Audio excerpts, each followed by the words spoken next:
Good afternoon, everyone. Hopefully we don't have too much of a slump because we all ate really well. Those bowls were delicious. So we'll get right into it. Our presentation today is called Overcoming Distance and How We Support Regional Students on Their Journey to Cégep.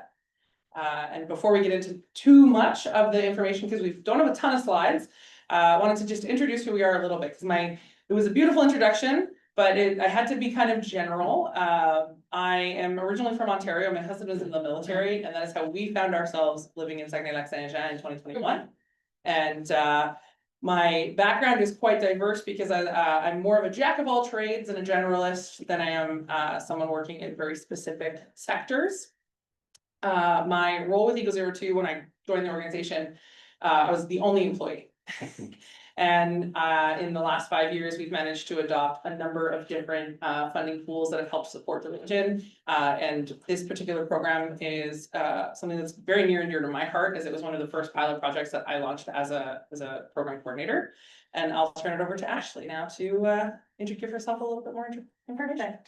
So that's me. I'm Ashley. I originally came from Edmonton, Alberta.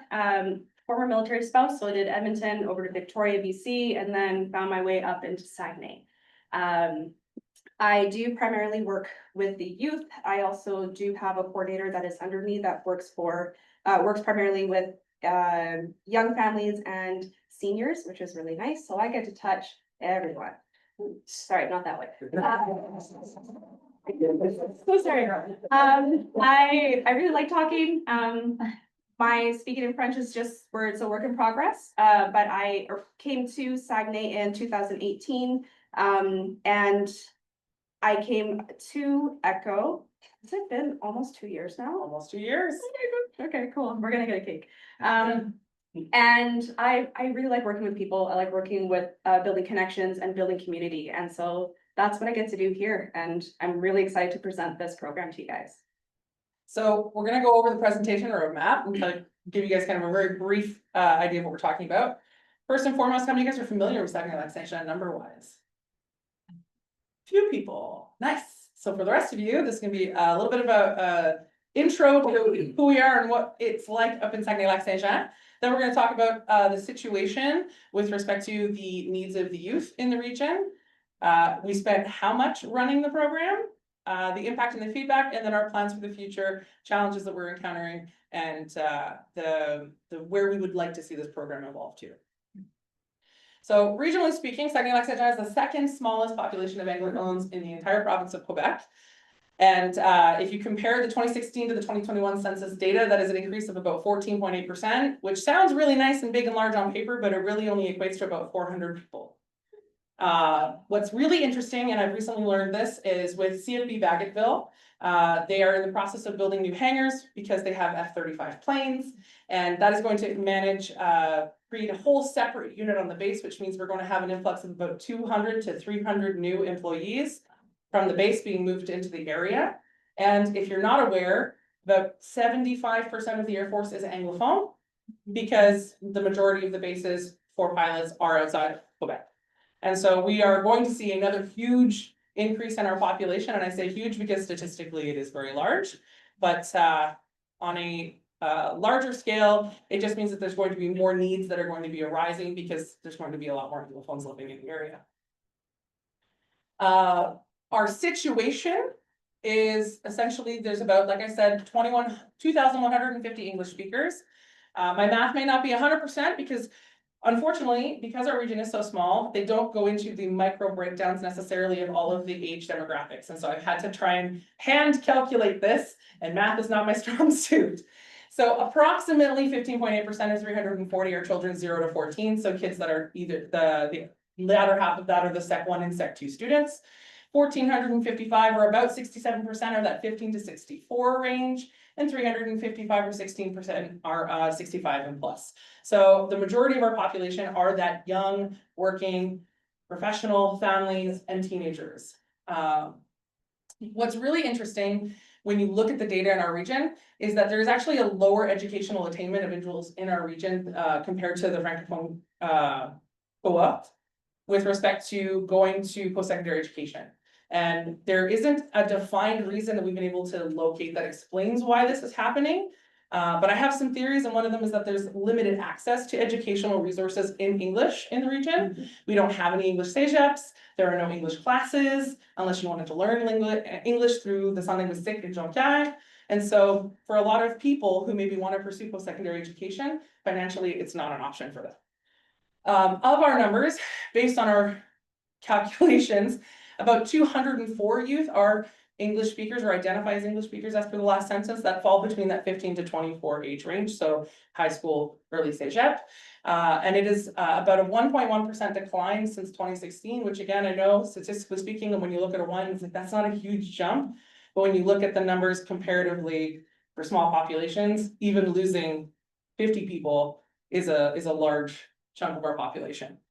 What does that mean in terms of our high school? We have one in our whole region. We have one high school. It is, if you were in the presentation this morning with regards to the school situation and enrolling students, the density of the English-speaking population is in Saguenay, not in Lac-Saint-Jean. So it does make sense that it is in Jonquière, which is kind of almost in the middle. At Riverside, there is currently 165 high school students. And what we've done is I kind of broke them down into just the groups of students. So between Sec 1 and Sec 3, there's about 98 students. Between Sec 4 and 5, they have 43 students. And between the Alt Ed and Pathways class, that is a work study. So they do the bare minimum to get their diploma. Then they also pursue a DEC or a DEP at a Cégep as part of their, to get their high school diploma. There are 12 students currently participating in that. 3 to 5% of the school are unilingual English speakers, which works out to be between 5 to 7 students, depending on the year. The number of students at the school will fluctuate anywhere from 130 to 180, depending on the year. And about 10 to 12% will pursue post-secondary education, which is a low number. And when you look at it from 165 students, 10 to 12%, on the massive student body is maybe 8 to 10 students. When you look at it just from the secondary 4 and secondary 5, you're looking at maybe 3 to 5 students will go on to post-secondary education, statistically speaking. As I said before, we've seen an increase of 14.8% of the population in the region. And one of the things that we've noticed in the work we've been doing with our youth and statistically is that there is a higher level of disengagement of youth in general from community services and a higher desire for them to seek services outside of Quebec or outside of their home region. So according to the QUESCREN outmigration of Quebec's English speakers, nearly 1 in 3 English speaking young adults between 18 and 24 will consider leaving Quebec to seek better opportunities. 25% of secondary students in Saguenay-Lac-Saint-Jean have been medically diagnosed with anxiety, depression, or an eating disorder, which is 23% higher than the provincial rate. And this is from Institut de la Statistique du Québec. And then CHSSN, one of our funders, did a youth survey in 2022. And out of that survey, we found the information super interesting is that youth are actively seeking activities that will increase their capacity to be autonomous. Young people want to feel capable. And so they're seeking things that will give them that. And those are things like activities focused on building their financial skills, budgeting, work, employability, activities focused on improving their cooking skills, one-on-one support and getting important things sorted like their driver's licenses, vaccinations, their SIN cards if they're trying to work and maybe their parents don't have it. So these are all needs that the teens that we're working with at Riverside have even less access to because there are less paths of access on municipal, federal, and health levels because of the size of our population. So what do we do about that? Well, as I said before, I'm from Ontario, so I grew up in an entirely different educational system in stream than I'm sure many of you here in Quebec experienced. I went through 4 years of high school, but I also started high school at 14. I went to university, I did not go to Cégep. And first and foremost, when I started with ECO02, there was a new funding coming from the Secrétariat à la jeunesse for the santé mentale des jeunes. And so I saw this as a great opportunity to say, what can we do to benefit mental health? What are the reasons youth are dropping out of school? Well, I can imagine my own experience when at 17, I went to Carleton University, I was going for journalism, got deferred, ended up in mass comm. And 6 months into my university degree, I dropped out because I couldn't find work. I was having a bad time with my roommate. I didn't have any financial supports. Mental health supports weren't existent. My parents couldn't give me money. And so I was really depressed. And so I was failing my classes. I switched majors. And when that didn't work, I said, you know what? Can't do this. And I went home. And I didn't go to post-secondary education. And so I don't have a university degree. I don't have college degree. Instead, I have 15 years of work in retail, customer service, operations, and into any industry, I can probably tell you a little bit about it. But that was because I didn't have the right structures and supports while I was going through post-secondary education. And I was someone, I grew up in Barrie, Ontario. Ottawa is about 6 hours away. So I was very far from my support network. So when I was thinking about all these things, I'm like, well, Saguenay, Barrie, Ottawa, it's very similar in terms of the challenges. And these students are going to be going through the same thing, only earlier. Because students in Quebec that are going to CEGEP and having to move away from home or choosing to move away from home to do so are between 16 turning 17 or 17 years old. And so I took inspiration from programs like Western, Ottawa U, and Carleton, because in my high school, they organized bus trips to go and visit universities. You were invited to come to the campus as a school, as a grade 11, before you were even thinking about choosing a university, to tour the university, to learn about the programs, to meet the faculty, and to see what services existed. We also looked at some of our friends, Youth for Youth and ECOL, who are running similar programs like Welcome to the City. We're doing mental health workshops on things like life skills, and see how we can incorporate all of these things to create a sustainable project that encouraged young people in Saguenay to pursue education. Which gets to the program, and I'll turn it over to Ashley. It's me. Okay, so the program consists of 6 workshops as well as 1 planning session. And keep in mind that we provide this for the students. The workshops include emotional awareness, constructive conversations, impact of social media and marketing, introduction to financial literacy, and so on. Going into each of them for the first part here. So emotional awareness, we talk about understanding your mental health, emotional regulation, as well as decision making. So understanding that when you come from a smaller region, you pretty much know everybody, right? When your graduating class is only 10 students, you know each of the 10 students. But now if you are having to go to university or CEGEP outside of the region, well, now your partner in your chem lab is not someone you've ever met before. They have differentiating views than you. And then all of a sudden now you have to work very intimately with them. We teach them to understand and how to be curious about it, understand that their points of views may be different than yours, but you can set a boundary and say, hey, you know what? We're just gonna focus on chem, but we're not gonna hang out outside of school. And then that way they're protecting their own mental health and they're also allowing that person to have autonomy too. So we talk about stuff like that, active listening, importance of self-care, and how to communicate effectively. Which surprisingly, even some adults don't know that. I'm still actively learning that even with my own therapy too. The impact of social media and marketing. So the critical thinking skills, mindful communication, and discernment. Social media is growing, AI is coming into, which is a great thing too. But also having to be able to take a step back and understand how does that impact you as a youth, and understand that you as a youth are also very vulnerable, right? And introduction to financial literacy. We have so many students that are constantly asking us, teach me how to do taxes. I'm like, I can't. I'm like, I pay somebody to do that. But instead, we teach them the basic budgeting skills. We have them understand, hey, there's a difference between a checking account and a savings account. I didn't know that until I was 20.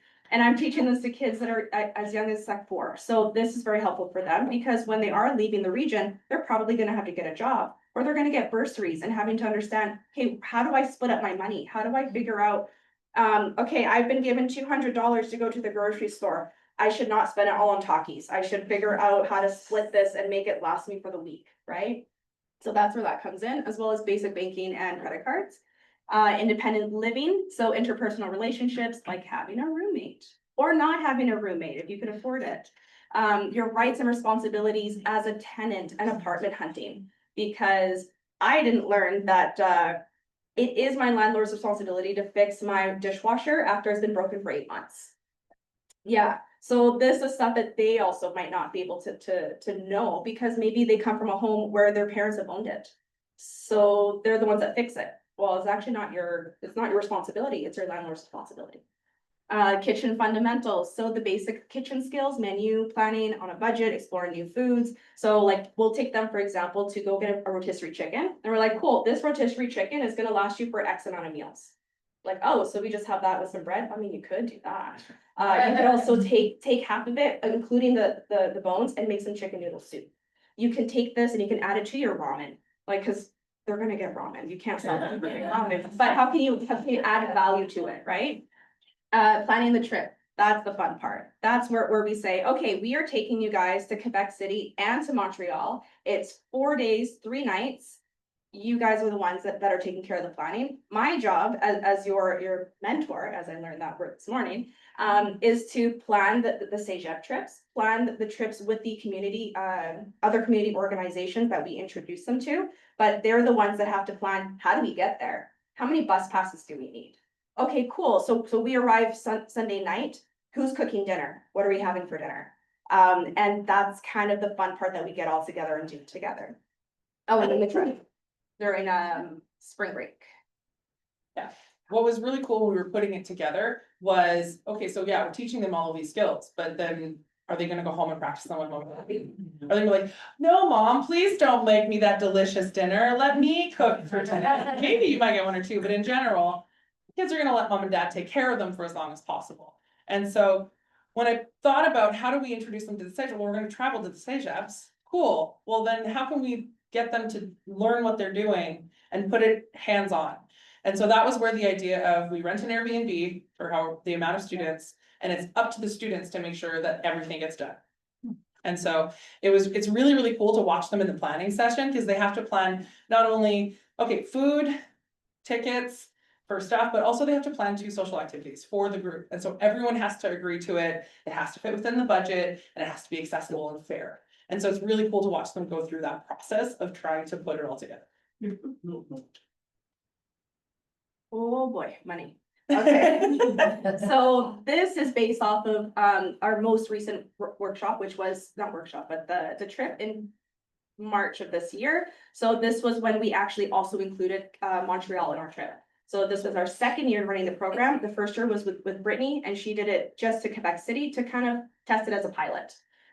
So as you can see, the time, which is the preps and the workshops, that's including my time as a facilitator, as well as what we needed to run the workshops. So that came out to again, these are rough numbers, $600. The workshop materials. So this could be when we do our little self-care kits, the things that go into that, the printing costs, as I am so sorry. As well as, did we include the grocery into that one? For that one workshop? No, that went into the total grocery cost. Okay, scratch that. So that came out to 300, the total grocery cost, so that's including the actual trip portion, as well as the cooking workshop that we ran, which was 356. Transportation, so the transportation number is quite high because we did actually rent a minivan. And I drove the minivan. So we had the minivan as well as the bus tickets and the metro passes, okay? And that's for all the students that participated, as well as myself, and also Sarah Rose, who was our coordinator. And accommodation, because we rented Airbnbs that had access to a kitchen so that the kids could put all their skills into practice. So that was 2,445, which brings us to a grand total of 4,921, and I'm not saying that in French. So per participant, it came out to 447 for 11 students. So for total cost. And one thing I forgot to mention is this is free for the students. So they pay nothing to go on this trip. Their investment is attending the workshops. So they have to attend 5 out of the 6 in order to be eligible to go on the trip. If they don't attend all or 5 out of the 6, then they can't go on the trip, but they still get all of the useful knowledge, but they don't get to benefit from the fun hands-on portion. And it's because we wanted to make sure it was as accessible as possible. So the impact and feedback, this has been really interesting to read this back, because it's not something that we were actively seeking as we were building the program at first. But when we were building this, because we're hearing the kids talk about it in school, so we know that it's affecting them, but to actually see them write it down on paper was something really special for us to read. So I'll read this one and you can read the next one. Yeah, sounds You're good. pretty close to her. Yes. So we have, oh no, sorry, I got them backwards. You can read this. You want me to read Brittney? Okay. Yeah. So Brittney was a student, just a quick little backstory was I actually started working at Riverside running the photography club back in 2021. And so she was one of my first students that attended that club, and I've been working with her ever since. But I did not do the prep for CEGEP with her, that was with Brittney. So this is just, it makes me feel really happy. I will read it super fast.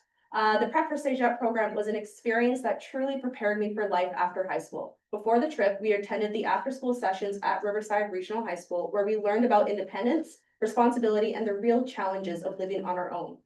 We talked about things like the meaning of life, how to handle stress, what to expect from parties, and how to make smart decisions. We also planned our days in advance, which made the whole experience feel organized. It ended up being one of the most valuable learning experiences I've had. Handling an apartment, managing groceries, and making our own decisions showed us what adulthood feels like. We've also had moments of teamwork, problem solving, and fun that made the experience even more memorable. This program taught me practical life skills and boosted my confidence for the future. I'm very thankful that I got a chance to be a part of it, and I would recommend it to any student who feels unsure about CEGEP, stressed about the future, or simply wants a fun and meaningful experience to learn more about themselves and what's ahead. And Brittney's actually gone on to CEGEP. She has not left the region, but she is currently going to CEGEP to Schwitzme. Yeah. We had Dominic, who was a student this year who participated. He's actually currently in Winnipeg. His parents were military, and so he's going to be completing his grade 12 and then pursuing for secondary education. But his feedback was that the trip that was without flaw, and that he had a lot of fun learning how to do all of these things and then putting them into practice. And Pierre-Olivier, who was our behavior technician at Riverside, also provided some feedback on us in that he is seeing the impact it's having on the students. It's bringing life in. They're excited about the program. They're telling their friends about it. We have wait lists now. The first year I ran it, I was expecting 6. I ended up having to open up 2 more seats because there was 4 more kids that wanted to participate, but I didn't have room for them. This year we had 11 students participate, 7 that went on the trip. But like it's the desire to do this is there for the teens. And then where we've been and what comes next, we can kind of speed run this, because if you have questions about it, we can kind of go into it in the Q&A session. But essentially in 2024, we launched the program, which was some of the training challenges we experienced with personnel, because it was just me. So I had to rope my admin incoming as I need you to be a chaperone, come on. Personnel, and then the funding, again, youth mental health, it was like, okay, how much of this goes to salary? How much do we want to invest in the program? How much is it going to cost? And we only did Quebec City because it was like, okay, it's a test. Let's see if it's something we want. When we saw the response, we decided that we were going to include Montreal to visit Dawson, Vanier, and John Abbott. Again, transportation, because getting a bus is apparently really difficult, and no one in Saguenay rents 15-passenger vans. So we're driving them down in our personal vehicles. And participation, we had a large number of interested participants this year, but we didn't have as many that were able to come on the trip due to personal constraints and some family issues. What we'd like to do for next year is we're actually going to really target that Sec 4 group, because they're the ones that are going into that planning phase in Sec 5 of like, okay, what do I want to do? We're going to even try piloting a summer cohort. So rather than do just one session in March, we're going to think about doing one in the summer, because some of the feedback we've gotten from the CEGEPs is that we don't have anyone around on March break. So you can come, but it's a self-guided tour, which is not as fun for the students. So we're going to try out a summer cohort, and we're going to hopefully be able to include English-speaking students from some of the Francophone schools, because as we learned in some of our presentations, there are Anglophone schools, Anglophone students in Francophone schools that are not getting access to this particular program. And then ideally, in a perfect world, we would love to be able to include the students that are currently attending McLean Memorial High School in Chibougamau, because they are also another significantly isolated area north of us. We do a little bit of work with them already because we do share a school board, and they do not have an English-speaking community network in their region. And so we do a lot of support work for them through referrals, through supporting literacy initiatives, and we'd love to be able to include this program as an option for them as well. So figuring out a way to adapt that. Yeah. Our biggest challenges, though, if you couldn't tell, is transportation, because hiring buses are really expensive, and something that I didn't know that you needed in Quebec that you don't need anywhere else is a special license to drive anything over to transport people over 8 people. So that's been a bit of a challenge when trying to figure out, okay, how do we grow and scale this program when we are working on a very, very limited budget. And lastly, some photos of our kids. And Ashley can explain. Oh boy, okay, really, really fun group. This year we had 2 males and the rest females with only 1 Sec 5 student. So this was an experience for them because they were actually like in friend pairs instead of friend groups. So these kids don't actually hang out all together outside of this. So it was an interesting dynamic. There was a lot of people that kind of stood up and Sean is like, oh yeah, we are the leaders. Where one student wasn't waking up and then another student was going and banging on their door first thing in the morning saying, we gotta go. Okay, let's go. Which was really awesome. And you got to see certain people kind of come out of their shell a little bit more. Oh yeah, this is the video. This is some clips that we shared on socials for parents to see what their kids are up to. There you go.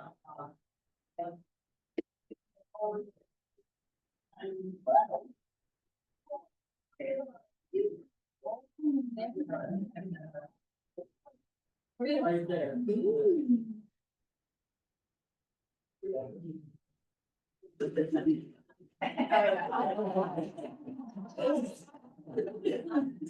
Yeah, that happened. So thank you guys so much for your time.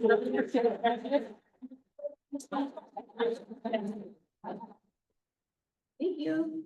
It's a Q&A. Sure. We want to wait until at the end or, You want to scan the QR code? oh, sorry, yeah, leave that up. I'm not gonna pick people, it's too much pressure. You had your hand up first. So, 10 to 12 people, you say, 10 to 12% go on to CEGEP.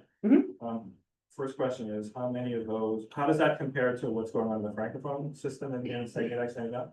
And second question, how many of those go to CEGEP and Chicoutimi, and how many of those go to Anglophone CEGEP? That's data that's not readily available. Okay. In fact, there isn't a lot of research being done in our area, period. In fact, when I've looked up, no offense to QUESCREN, you guys do great research. When I tried to look up statistics on our region, there is one paper, it's on founder syndrome.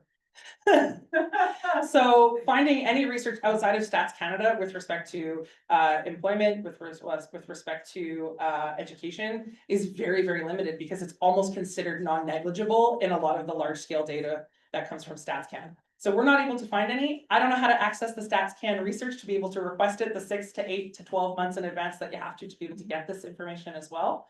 So it's a challenge to find out that information. What I can tell you is that actually you have the stats for the oh, they're right here. Of the students that of our cohort, about 42% plan on studying out of the region of our students, the students that have participated in this program, and 26% are currently going to CEGEP, and we had 19 students overall over 2 years. So we're looking at about a 1/3 to 2/3 engagement. Yeah. Great presentation. I know some community providers in a region that would love this program.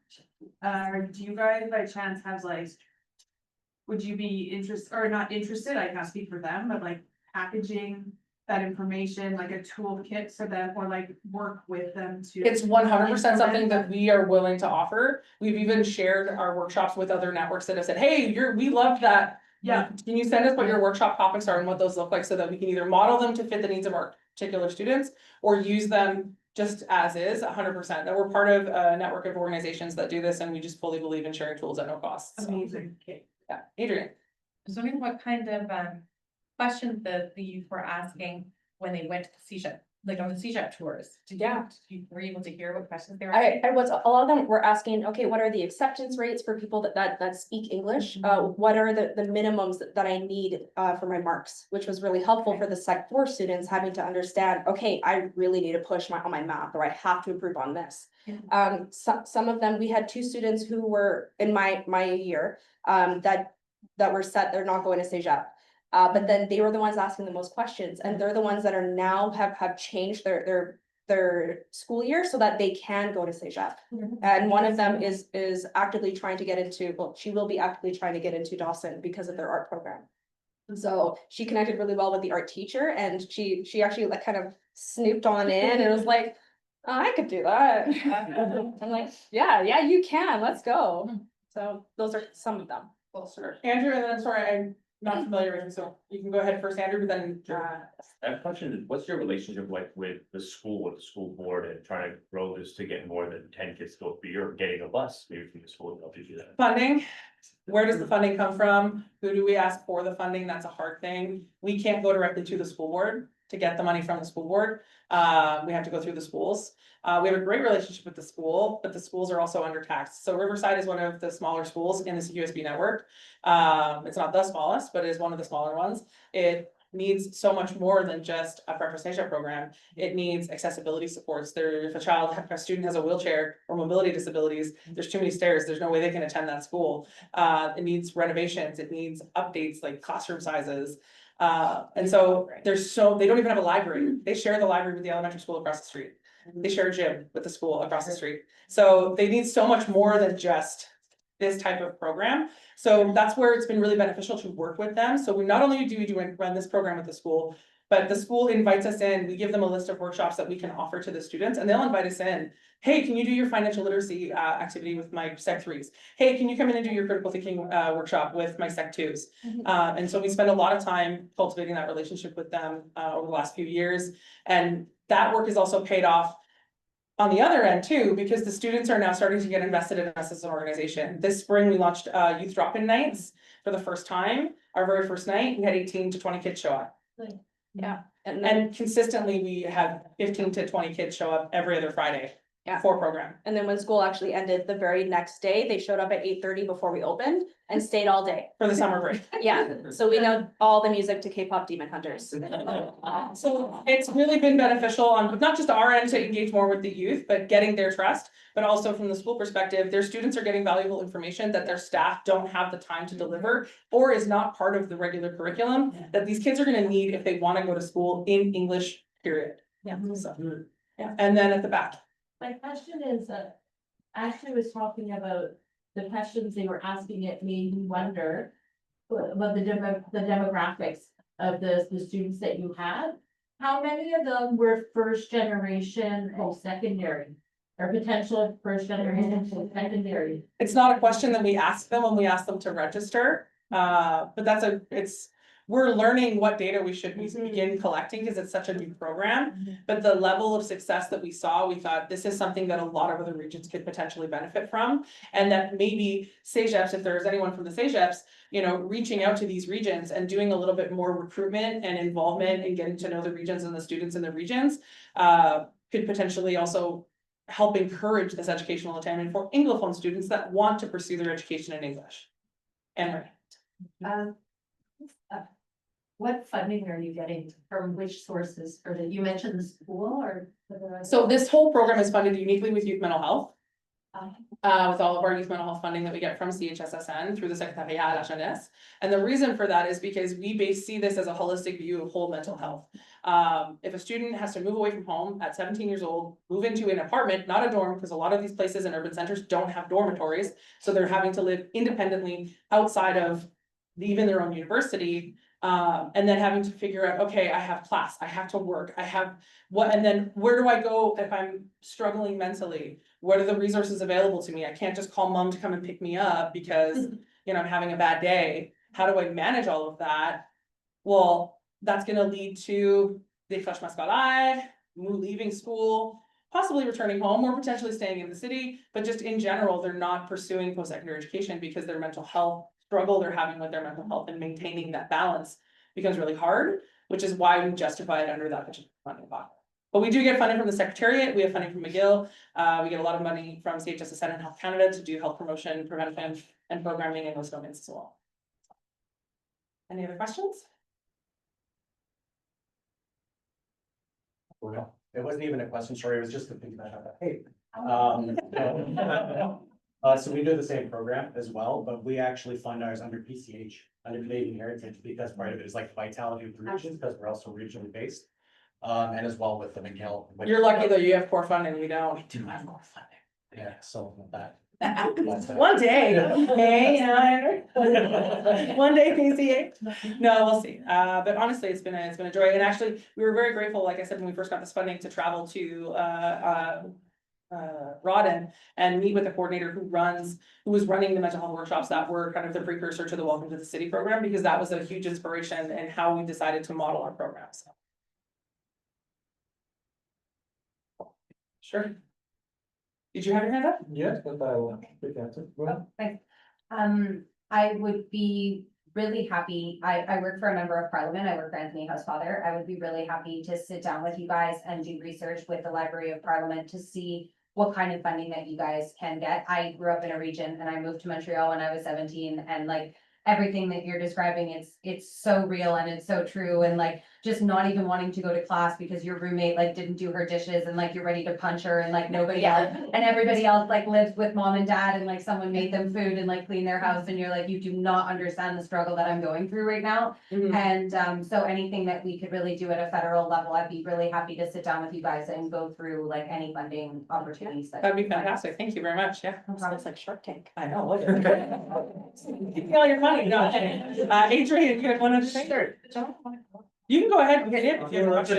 Okay, so, one of the interesting things that we found through Welcome to the City, which was totally modeled off of Oakland's program, was that the CEGEPs don't have the data readily available on youth who are enrolled in their schools, in their CEGEPs, who are not necessarily newcomer youth, newly arrived to Quebec, but from Quebec, but not from Montreal, and it's like, most of them who are in that situation, we learned through our programming, have picked up, made the very brave decision and an important decision to continue their educations and pursue it, but it meant leaving home at 17. Yeah. And you know, managing a budget and not seeing their parents for like 6 months at a time.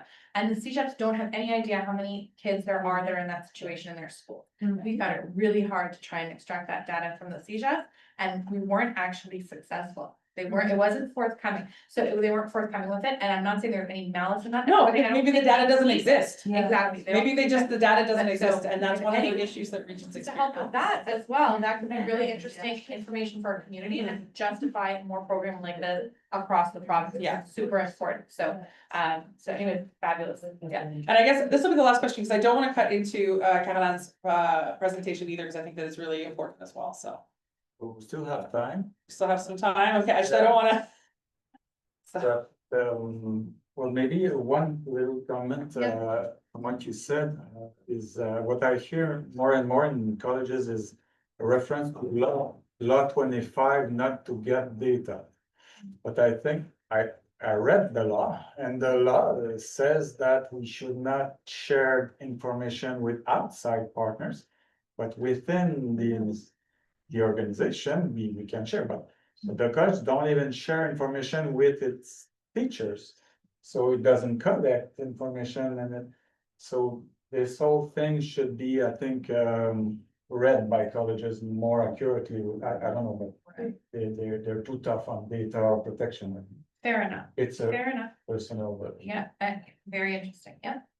Rapid comment, my daughter is in Jonquière right now studying there. Oh, fabulous. So I did the contrary, you know, and Yeah. so we went to the college while there was an open house. She at the Cégep de Jonquière Yes. at ATM, or that's why most people come to Jonquière, is to go to ATM.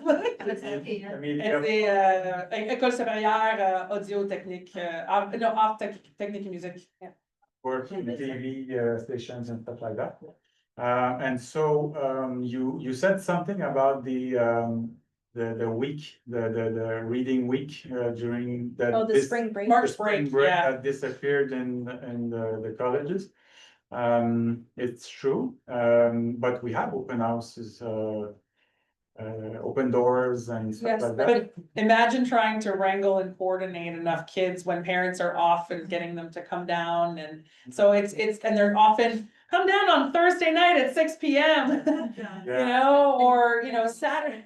They're also not all like the same week. too, Exactly. Which makes it Yeah. hard when you're trying to coordinate a trip with all these students, Yeah. right? Because like, I think there Or you're was. just a parent, you know, we're 4.5 hours away, 5 hours if the traffic isn't that bad, if the traffic is bad to Montreal. So that's not just coming down, like going to Quebec City is one thing, to go to Champlain, Yeah. but to go to Montreal, okay, where are we gonna stay? How long are we gonna come down for? how much money is that gonna cost? Do we stay in Sherbrooke because it's cheaper to get an Airbnb and then we drive into Montreal and fight the traffic? You know, there's so many other things. Because the most of the CEGEPs are here in Montreal that are Anglophones or English speaking, so. It's not a question, I think those are great solutions, and they're great when they're regional and the kids wanna go to school regionally, but when you're looking at. Oh, no, mom has to drive me 4.5 hours away, like when my mom took me to go visit Carlton in Ottawa, we had to plan a weekend. We had to get a hotel, that, I don't know how much it cost, cause I was 17, but like, it costs money to do those things. And and time, yeah. Because a lot of the kids that attend Riverside have younger siblings that either attend the elementary or are in a sepia. So for them to have to try and coordinate, okay, someone has to watch the baby so that I can bring this person over to the like tour the CEGEP or the open house. Well, then that's time away from the rest of the family, which sometimes you just can't do. Like I've got 2 little kids. If I had to prioritize one, I would, but it's not easy. For sure. So yeah. I think we're going to stop here. Yeah, no, thank you guys for your questions.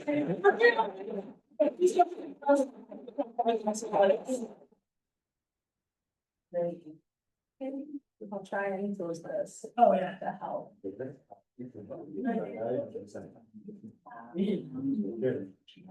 Just gonna say. Okay. Yeah, it's okay, I can take it. Thank you. You're welcome. To hear Caroline Gauthier, who teaches psychology at Champlain Regional College, St. Lawrence campus. I've been mandated to take a picture for my college. Please fund your trip. We need to justify the expenses. No, I just say I'm not. So good, thank you. Caroline teaches psychology at Champlain Regional College, St. Lawrence campus. This is in Quebec City. She also conducts research in the field of organizational psychology. Her research interests include EDI, mental health at work, and meaningful work. She is also involved in initiatives aimed at promoting student mental health in higher education. Hi, everyone. So how did I end up working on this? So right before COVID, we got funding from Entente Canada Québec to work on the transition of high school students to CEGEP. And actually someone else got funding for this, but then they left. So they looked at like the one person that could like work on this.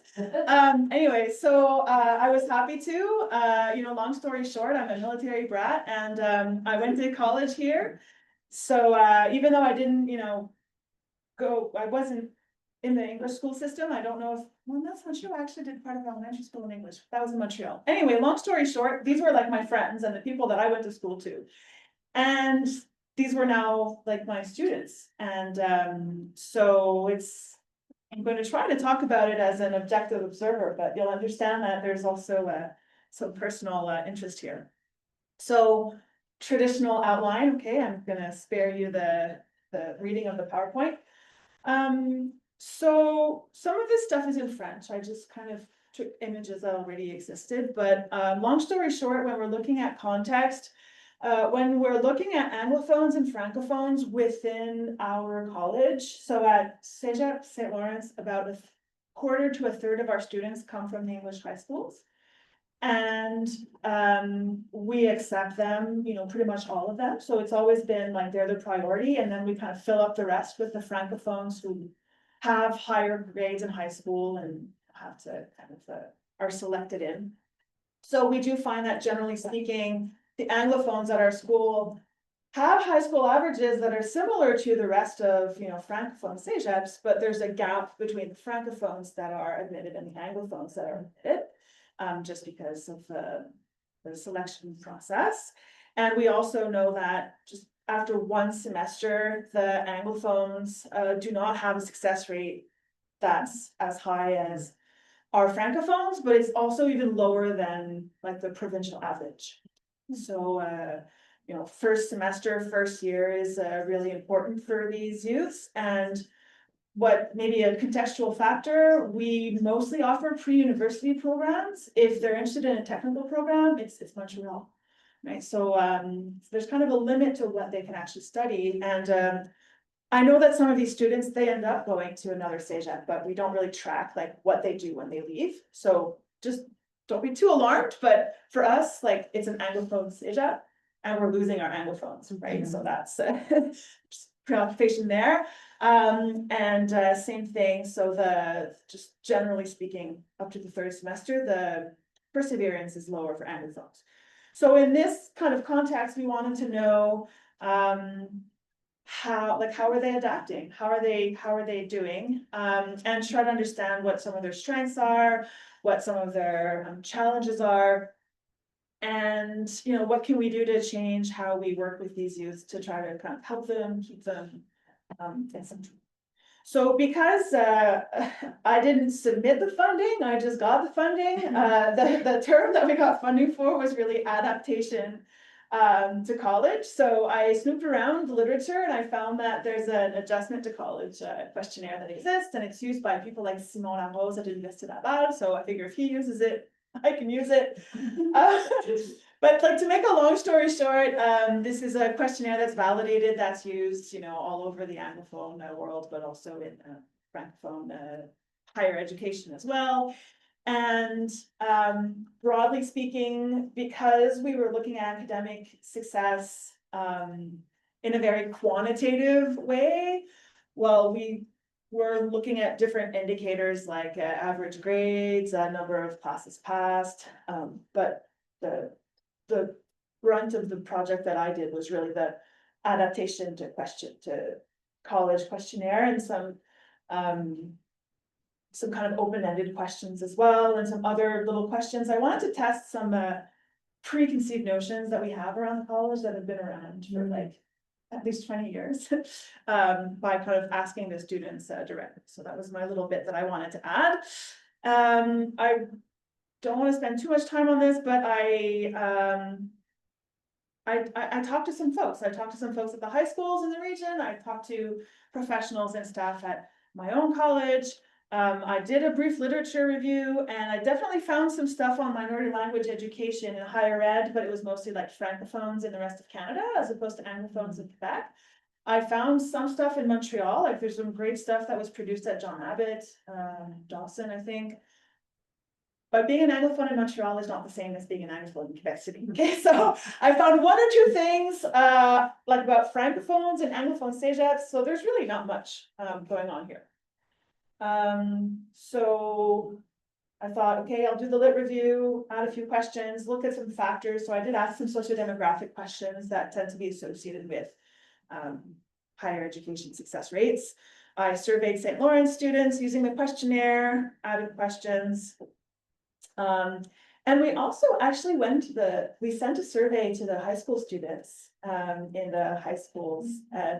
We didn't get that many responses because it was the middle of COVID, like it was the first year of COVID, and ECQ was like, no, you need to do your research. And I was like, but the results won't be valid, but that's okay. No one reminded me that it was not a PhD thesis and that I should really just focus on trying to gather some kind of information. So I don't have a lot of stuff that came out of this, but it taught me that conducting research in high schools is really complicated. That's okay. So just like broadly speaking, the subscales, I find this important because it kind of breaks down what student adaptation to college is supposed to be. It includes, yes, academic adjustment, but also social adjustment, personal, emotional, and then just broadly speaking, like attachment to the college. And I find the last question really interesting because it's the Anglophone college, right? And the Anglophones in Quebec City, from what I understand, is mostly like Irish heritage, and the Irish symbolism at the college used to be pretty strong. And so the whole bit about attachment to the college I found was an interesting and important bit.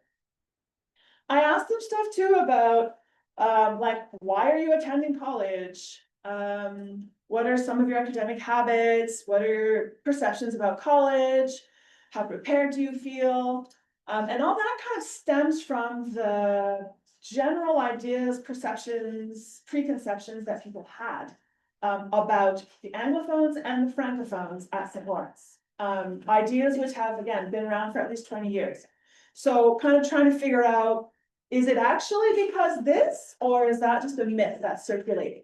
Because as we all know, how you perceive your students is gonna impact how you treat them, right? I also had that in mind. So the English high school surveys, I asked them like ahead of time, like, do you want to come to St. Lawrence? Why do you want to come to St. Lawrence? What are your expectations? Do you feel prepared? So to try to address that gap between how they feel they're prepared in high school versus what's actually happening once you get to CEGEP. I have a few results. What I found interesting with the interviews, so I'm talking again, you know, managers, professionals, high school, CEGEP. Everyone knew that the Anglophones all get in, but the Francophones are selected, right? So you can imagine, and to have seen the data, most of the Francophones come from private high schools or Rochebelle, which is, you're not from Quebec City, I'll tell you why that's important. So in Sainte-Foy, which is traditionally a comfortable socioeconomic status city, there's a high school, and it's known to have pretty high standards, to have like a special program. It's understood to be not a private school, but similar in terms of mentality, right? So you're mostly getting students from comfortable backgrounds who've had a lot of help in high school to prepare for CEGEP.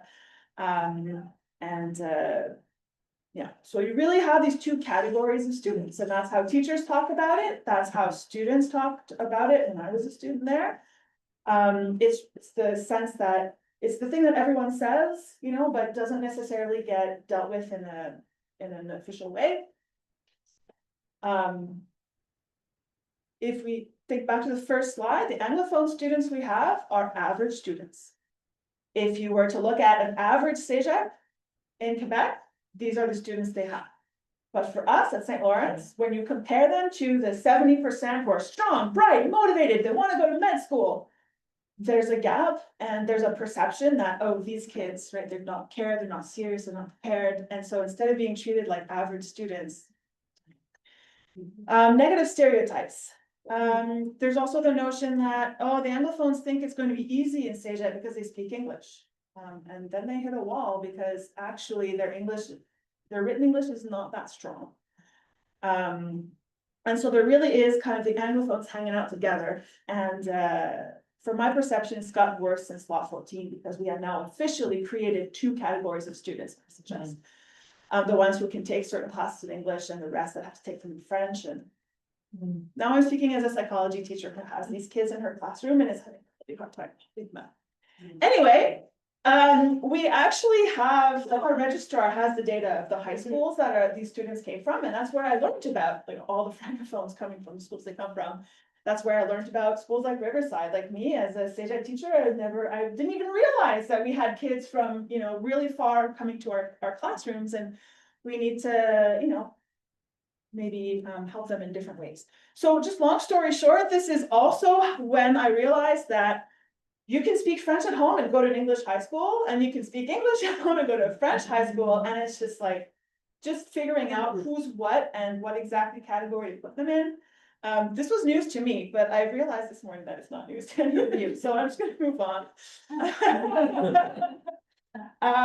And just maybe look at some of the data. I mean, the full scores, what I'm trying to do here was kind of look at the Anglophones that went to English schools, the Francophones went to English schools, etc.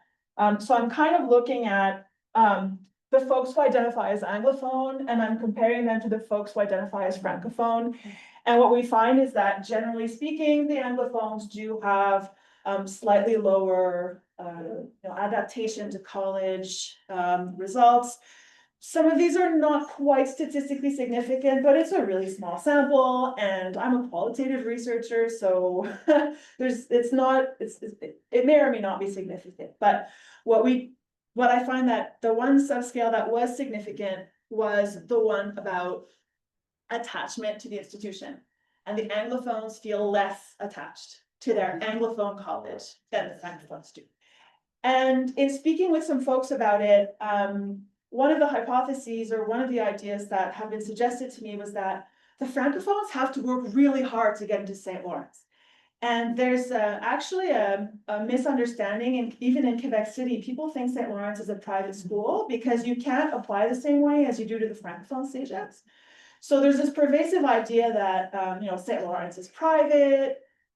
There's a lot of the new kind of marketing is very elitist, like a leader, and it doesn't necessarily speak to your, average student who just wants to have a meaningful job someday or like experience college. So this, I think, is like the one thing that was news, I think, and is something that I'm interested in learning more about. Generally speaking, the adaptation scores were higher for second-year students. And it gets a little bit better for the Anglophones, but again, here we can kind of imagine that the students with lower scores, perhaps they left, right? And again, speaking to my kids, this semester, the Anglophones are like looking at each other going, oh, we all realize that we're not doing very well and we're all pretty discouraged. And we feel like this place wasn't made for us. So, the ones who stayed maybe are the ones with the higher scores. When I look at, broadly speaking, this is all the stuff I've already said. I'm starting to look with Canada, so this is what I have now. I'm feeling kind of, this is not very conducive, but. Okay, so there's this idea that the Anglophones come to St. Lawrence because it's the next natural step. My friends are going there. Where else am I gonna go, right? At 17, going to Dawson is intimidating, right? Especially if you come from a really small high school. So yeah, the Anglophones and the Francophones say, because it's in English. There's also the idea that it seems like the next logical step. The Anglophones from French high schools were the ones where the parents were encouraging them the most. Perhaps because the parents made the choice to send them to French schools, maybe they felt that they could complete with higher education in English. And then there's the whole question of, thinking it's a good CEGEP. So Francophones are more likely to think that St. Lawrence is a good CEGEP. But again, that is the messaging, right? And that is the overall kind of aura of St. Lawrence. With the high school students, same kind of idea. Most of them, the Anglophones, seems like a logical step. It's in English. And then, I don't want to move outside of Quebec, of city was a bit lower, but this is like a very, very small N, right? So there's nothing, I can't do any statistical analysis here. We asked them questions about like study skills, right? Because if you went to the private schools and you got the tutors and your parents are highly invested in your education, it's possible that they taught you study skills, right? That perhaps some parents have less of an ability to do so. So, I mean, most of them spending time on schoolwork, 5-6 hours or less, which is still kind of, I think, when I was in high school, I didn't spend that much time for school, right? So that wasn't necessarily one of the best factors to look at. We asked them about their plans too, because there's also the pervasive notion that, oh, if you go to CEGEP in English, then of course you're going to go to university in English. Now in Quebec City, we have Universidad, and most of our students go to Universidad, right? So we asked them what were their plans after CEGEP, and most of them, yes, was to attend an English language university in Quebec. But we still had some folks, French language university in Quebec is still pretty high. Laval, really high, even with the Anglophones, right? Because they're in Quebec City, they speak French, right? We also asked them, do you think that students who went to an English language high school will find St. Lawrence easier than those who went to French high schools? And then, most of them say yes. And it's when they get to their English classes that they hit a wall. So the English teachers say, basic grammar is a challenge, as opposed to the Francophones who have been taking really hard English classes for years, right, to get into St. Lawrence. So this is definitely the idea that the students have. It's going to be easy at St. Lawrence because we already speak English. And 20 years ago, that's what the Anglophones also said. That's what my friends were saying. So I have a lot of recommendations. Some of these are maybe not more of a college, kind of aimed at the college, but I would have loved it if we conducted interviews with these kids to try to get a sense of what the challenges are, what their future plans are. one of the big issues is their French, like it would be hard for them to find a job or go to university in French because their French language skills require some help. But also they have the idea that, oh, French, ugh, right? French is not as important as English. I hate French, it's not interesting. The world is in English anyway, or I'm going to go to McGill anyway. So there is a bit of disdain for French. I'm looking at the French teacher. Yeah, we're working on it. So there's a lot of like, maybe if French was approached differently and understood differently than an obstacle, that might be helpful. And also social networks, okay? The kids that I teach in 3 different sections, they're all helping each other out, talking to each other, but do they have friends from the French high schools? Not so much. So that's a bit of an issue. So just that, talking about, you know, factors that influence academic success, guide the students a little bit more, a clear image in high school. Because apparently in high school, what they're told is, CEGEP teachers are not going to care about you. Which is not true. It's a lot of myths, right, to debunk. So a lot of stuff for the college about just at-risk students, but not necessarily just at risk because of their grades, but at risk because of the group that they belong to, right? We have initiatives for students from, you know, that have special needs. We have initiatives for Indigenous students, and those are you know, advancing those groups. But what about the Anglophone, right? The traditional minority. Doing stuff like as teachers, even just like mixing the groups. And I tried forcing one of my groups to mix. And when they realized what I was doing, all the Anglos left. Yeah. Maybe they felt on the spot, maybe they felt targeted. So maybe something about more subtly forcing a mix and match might be helpful. And just like talking to the high school teachers, like, what are you teaching them in high school? Can I talk to you and can you talk to me so that they're better prepared? Like prof to prof, like how can we maybe guide the transition? Quebec City is so small, you could do that at the groceries. Well, I wrote to a psychology teacher at one of the high schools, and she wrote right back. Like, it's just, sometimes you just gotta bypass the structure. However, for the high schools, like something about making sure they're ready for CEGEP, making sure they have the French language skills, the English language skills. I've been told things like, we don't learn grammar in our school, we learn public speaking. Public speaking is great, but if you want to go to an English CEGEP, you have to know how to write, okay? And just broadly speaking as well, we just have pre-university, so it could be interesting to have some technical programs, right? Nursing, just nursing, right? Just 1 or 2 that students can go into if university is not their goal. Yada, yada, yada. I'm available, okay, after.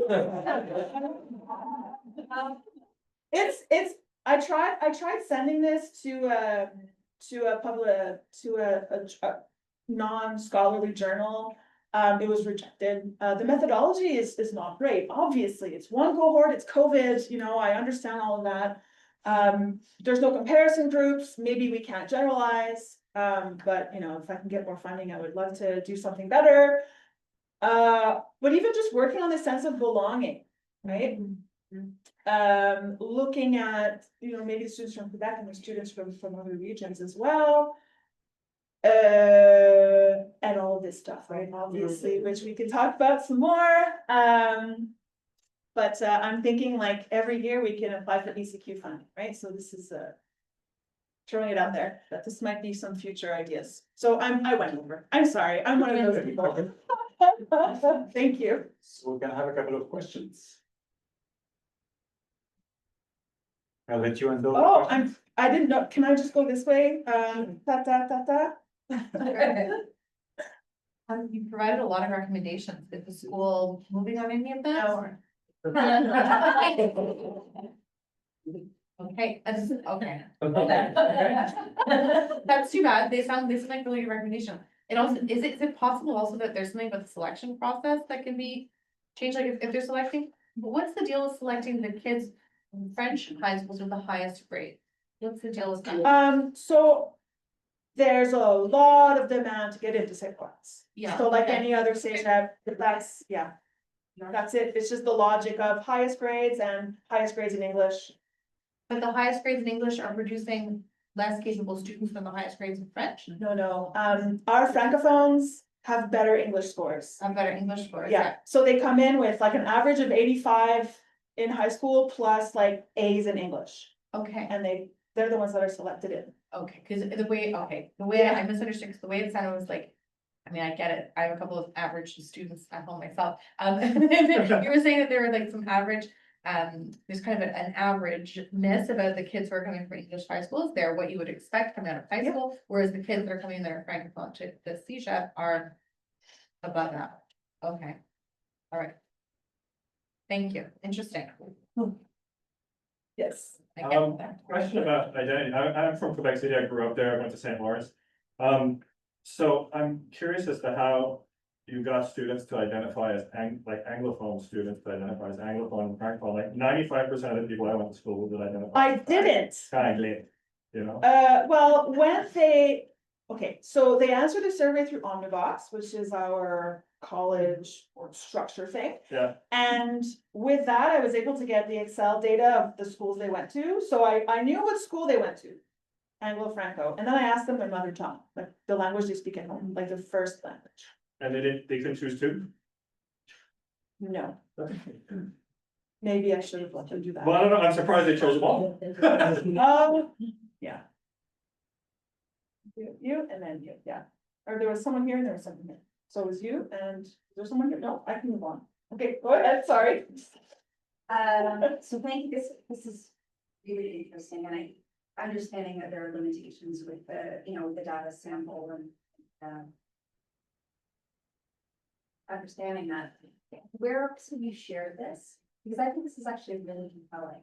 I mean, I've shared this in our student success working group, like at the college, when they were working on their student success plan. I didn't see anything on their student success plan about Anglophones.